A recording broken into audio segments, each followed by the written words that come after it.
and welcome to From the Armory, where we go to the Bible and the writings of different Christian authors to seek for words where we can equip ourselves for the struggles of life.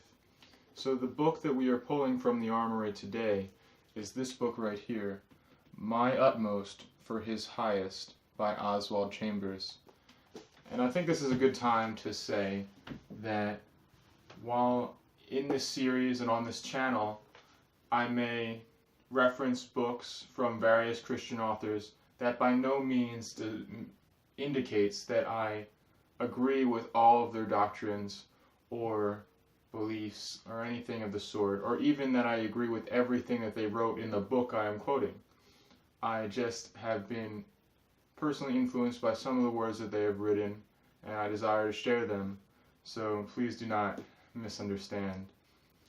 This book is really awesome. It is one of the most famous devotionals in the world. Let me take a look at the little introduction here.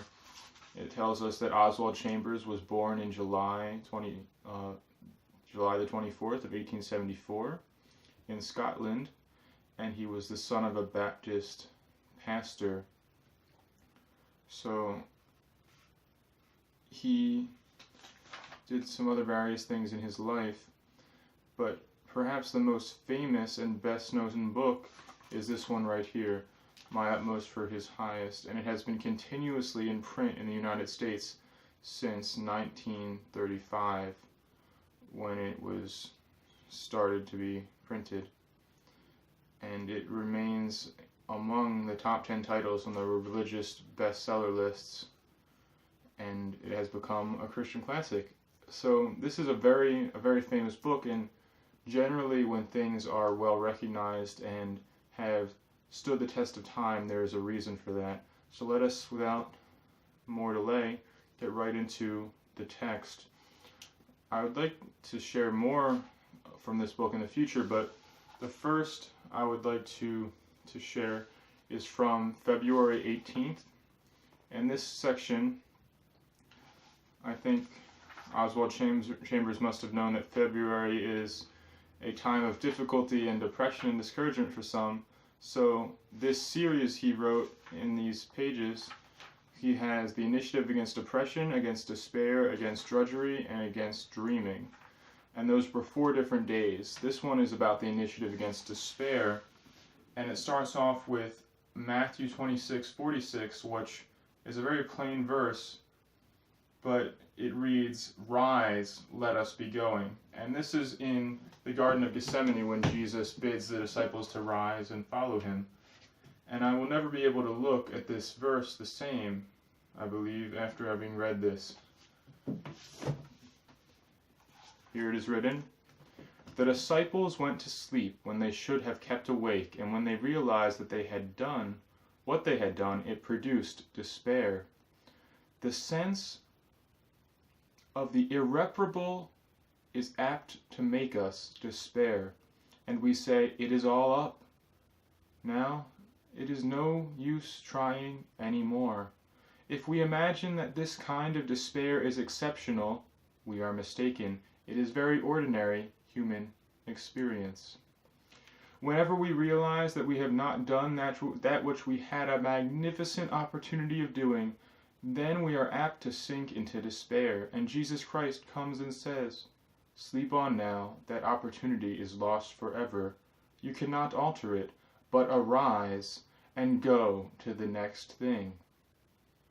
Let the past sleep, but let it sleep in the bosom of Christ, and go out into the irresistible future with Him. This is the initiative against despair. Jesus does not have the disciples dwell on the failure to watch and pray with him. He says, "Arise and go on to the next thing." He says, "Rise, let us be going." And that is how we ought to have, the attitude that we ought to have in our experience. The book continues in saying, "There are experiences like this in each of our lives. We are in despair, the despair that comes from actualities. We cannot lift ourselves out of it. The disciples in this instance had done a downright unforgivable thing, and they had gone to sleep instead of watching with Jesus. But he came with a spiritual initiative against the despair and said, "Arise and do the next thing." If we are inspired of God, what is the next thing?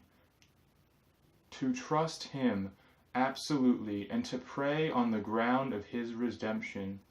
Never let the sense of failure corrupt your new action.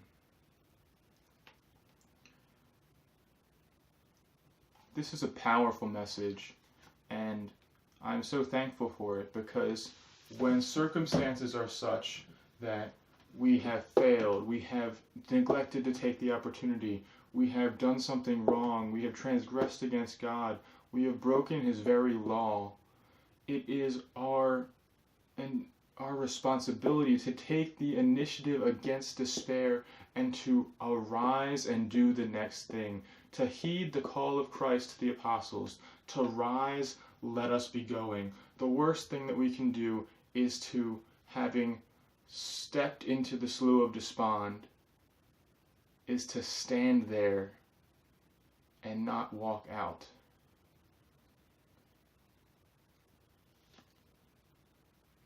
So until next time, God be with you, my friends.